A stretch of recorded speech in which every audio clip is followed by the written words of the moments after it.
Good morning. Welcome to +1 Politics class. ഇന്ന് നമ്മൾ third unit election and representation എന്ന പാഠഭാഗം തിരഞ്ഞെടുപ്പും പ്രാതിനിധ്യവും എന്ന യൂണിറ്റാണ് പരിശോധിക്കാൻ വേണ്ടി പോകുന്നത്.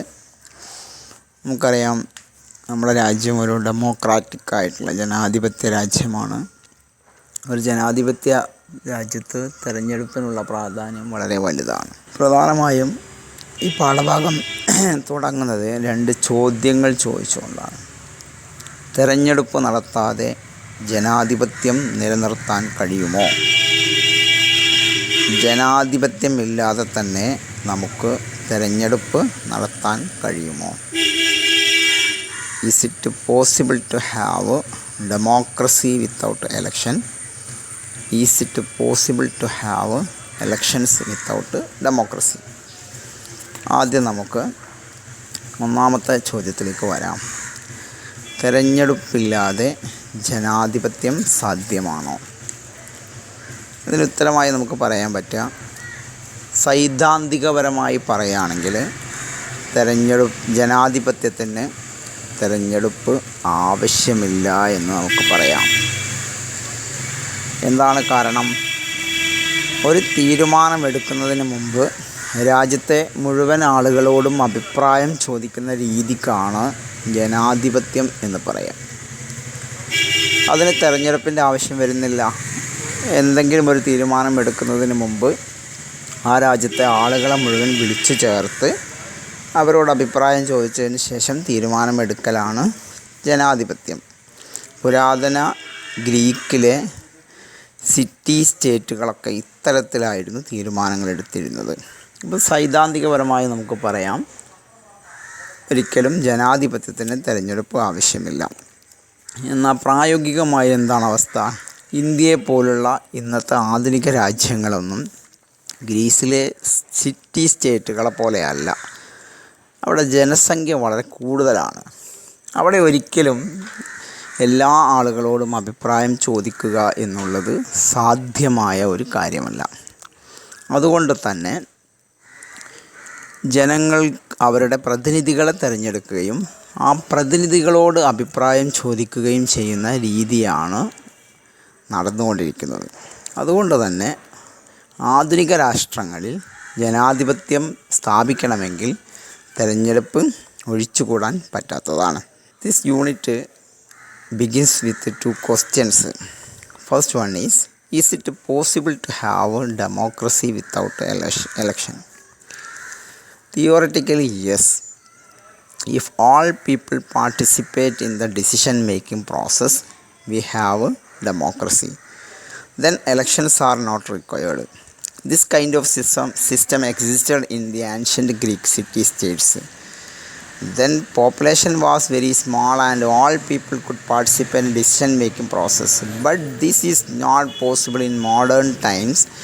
Now population is very large. Therefore all citizens cannot participate in decision making process. Therefore people have to elect their representatives. This necessitates elections.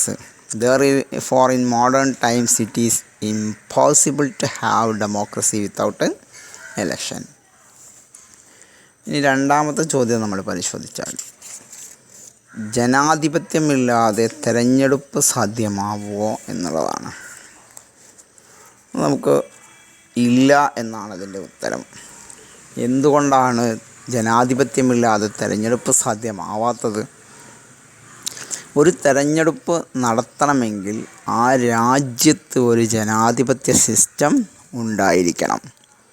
എന്താണ് ജനാധിപത്യ സിസ്റ്റം എന്ന് പറഞ്ഞാൽ? പല പാർട്ടികളുണ്ടായിരിക്കണം. എല്ലാ പാർട്ടികൾക്കും സ്വതന്ത്രമായി പ്രവർത്തിക്കാനുള്ള സ്വാതന്ത്ര്യവും മത്സരിക്കാനുള്ള അവകാശവും എല്ലാ ആളുകൾക്കും വോട്ടവകാശവും ഉണ്ടാവുമ്പോൾ മാത്രമേ തിരഞ്ഞെടുപ്പ് സുഗമമായി നീതിയുക്തമായിട്ട് നടത്താൻ കഴിയുള്ളൂ. പല രാജ്യങ്ങളും ജനാധിപത്യം ആരംഭിച്ചത് ഏക പാർട്ടി സമ്പ്രദായത്തോടു കൂടിയായിരുന്നു. റഷ്യ, ചൈന പോലെയുള്ള രാജ്യങ്ങളൊക്കെ അതിനുദാഹരണമാണ്. അത് പിന്നീട് അവർക്ക് മാറ്റേണ്ടി വന്നിട്ടുണ്ട്. അപ്പോൾ ഒരിക്കലും ജനാധിപത്യ സ്വഭാവമില്ലാത്ത ഒരു രാജ്യത്ത് തിരഞ്ഞെടുപ്പ് നടത്താൻ കഴിയില്ല.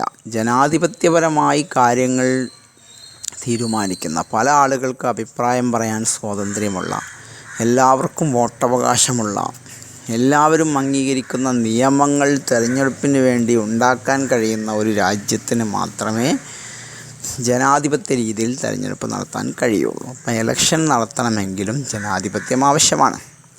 Let us now come to the second question. Is it possible to have election without democracy? This can be a controversial issue. In many single party system supporters claim they have people's democracy. Critics this system argue that it is impossible to have a genuine democracy without a multi-party election. Many single party systems collapsed, and after the collapse when multi-party system was introduced, the single party which ruled the country for long was punished by people in elections.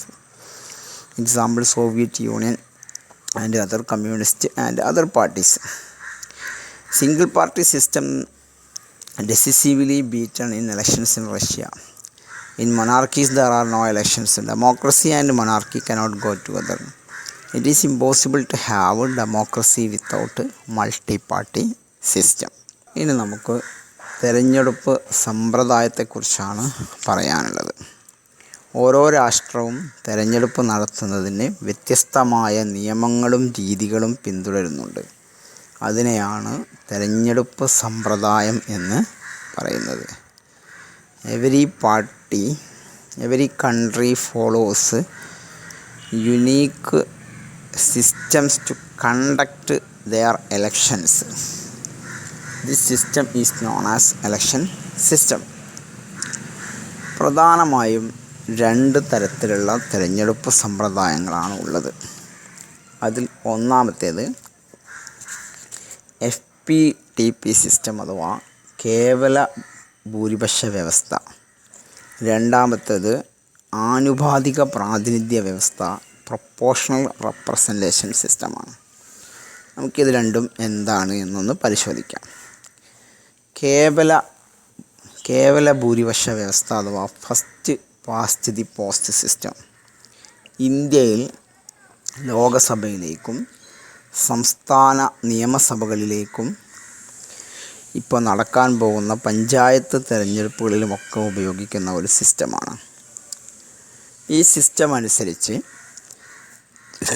രാജ്യത്തെ കുറേ ഏകാംഗ മണ്ഡലങ്ങളായി വിഭജിക്കണം.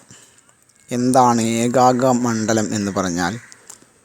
ഒരു മണ്ഡലത്തിൽ നിന്ന് ഒരേ സമയം ഒരാളെ മാത്രമേ തിരഞ്ഞെടുക്കുകയുള്ളൂ. ഒരു വോട്ടർക്ക് ഒരു വോട്ട് മാത്രമേ ഉണ്ടാവുകയുള്ളൂ. അതിനാണ് ഏകാംഗ മണ്ഡലം എന്ന് പറയുന്നത്. രണ്ടാമത്തേത്, വോട്ടെടുപ്പിന് ശേഷം ആരാണ് ജയിക്കുന്നത്? ഏറ്റവും കൂടുതൽ എണ്ണം വോട്ട് കിട്ടുന്ന സ്ഥാനാർത്ഥിയാണ് ജയിക്കുന്നത്. ഈ സമ്പ്രദായത്തിൻ്റെ പേരാണ് first past the post system. ഈ സിസ്റ്റത്തിൻ്റെ ഒരു ഗുണം എന്ന് പറയുന്നത് ഇത് വളരെ ലളിതമായ ഒരു സിസ്റ്റമാണ് എന്നുള്ളതാണ്. മറ്റൊന്ന്, ജയിക്കുന്ന സ്ഥാനാർത്ഥിക്ക് ഭൂരിപക്ഷം വോട്ടുകൾ, അവിടെ ചെയ്ത വോട്ടിൻ്റെ പകുതിയിൽ കൂടുതൽ വോട്ട് കിട്ടണമെന്ന് നിർബന്ധമില്ല. മറ്റ് സ്ഥാനാർത്ഥികളെക്കാൾ കൂടുതൽ വോട്ട് കിട്ടിയാൽ മതി എന്നുള്ളതാണ്.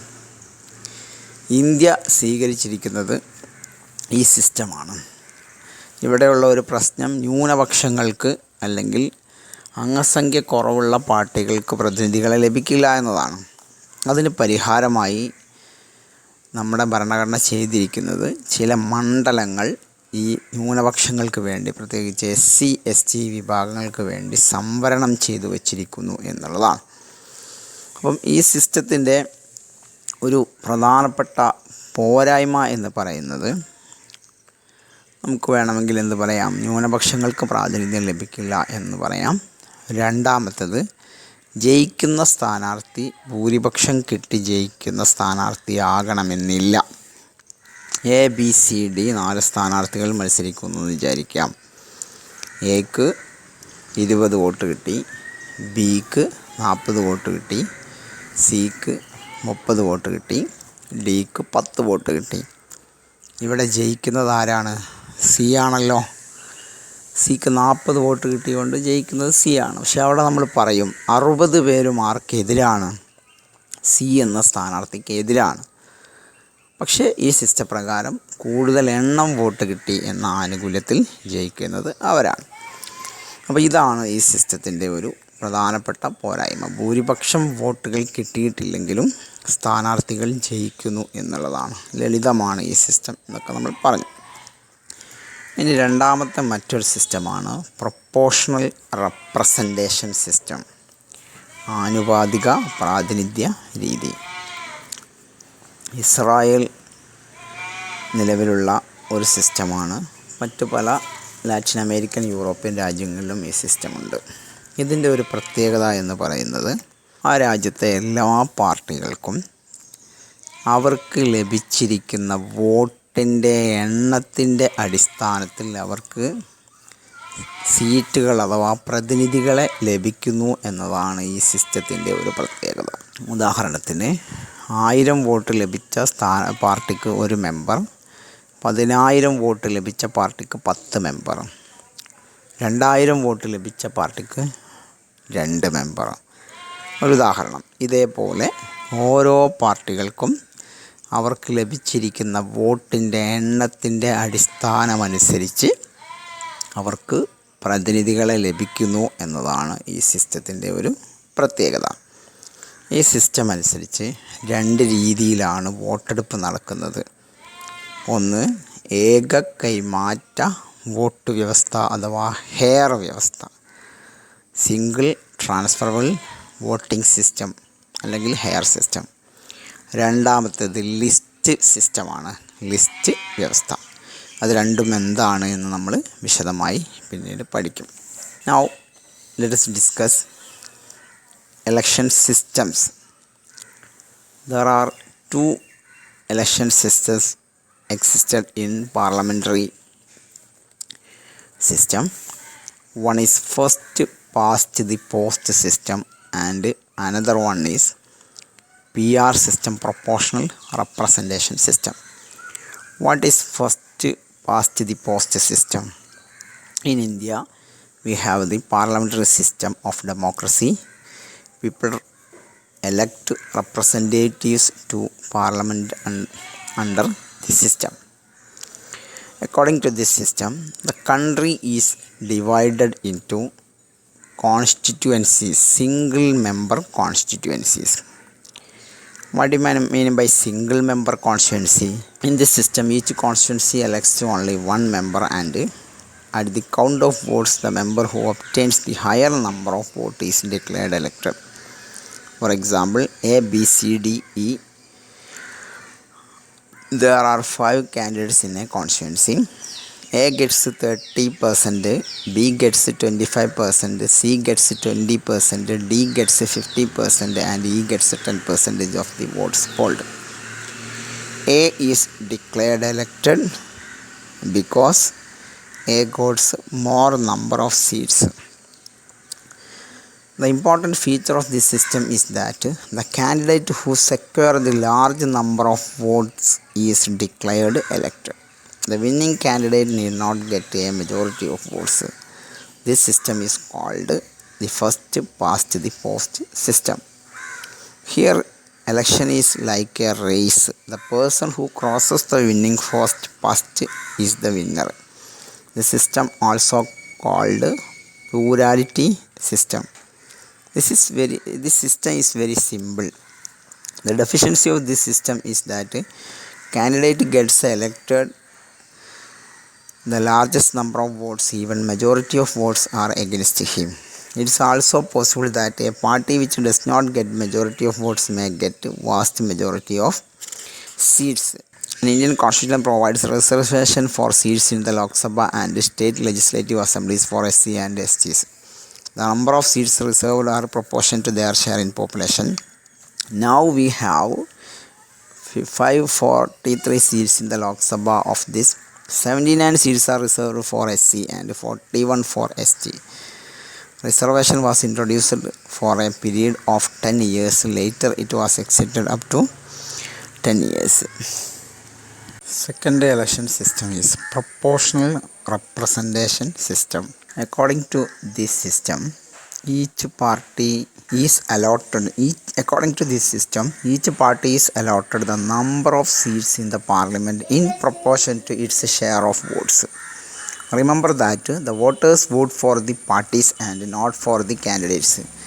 Now each party fills its quota of seats by picking from a list of its nominants declared before elections.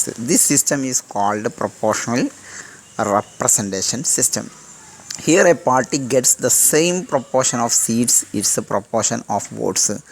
There are two main varieties of this type: single transferable vote system or Hare system and list system.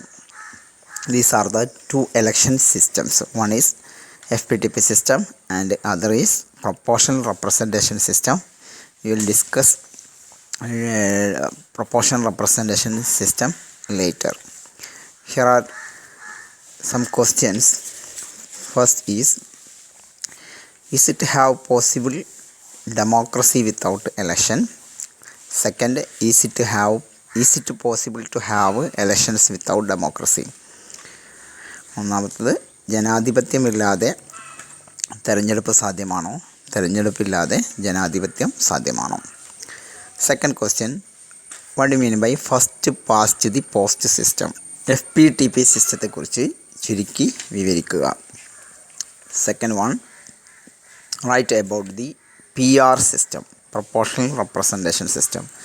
ആനുപാതിക പ്രാതിനിധ്യ സംവിധാനത്തെക്കുറിച്ച് ഒരു വിവരണം തയ്യാറാക്കുക. 4 ചോദ്യങ്ങൾക്കും ഉത്തരം എഴുതി എനിക്ക് അയച്ചു തരിക. Thank you for watching this video. Have A nice day.